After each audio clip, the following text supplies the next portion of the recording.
میراث میں آئی ہے انہیں مسند ارشاد، زاغوں کے تصرف میں عقابوں کے نشیمن۔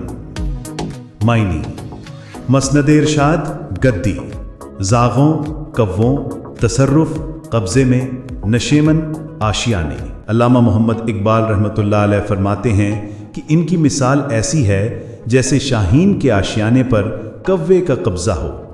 دوسرے الفاظ میں جیسے کوے اور شاہین کا کوئی مقابلہ نہیں، اسی طرح ایک جعلی پیر کا ایک کامل پیر سے مقابلہ ممکن ہی نہیں۔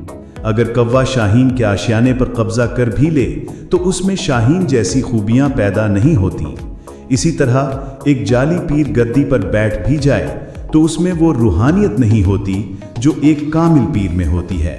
اور یہ کوے آپ کو زندگی کے ہر شعبے میں ملیں گے، کبھی پیر بن کر، کبھی عالم دین بن کر، کبھی نعت خواں بن کر اسلام کو نقصان پہنچاتے ہیں۔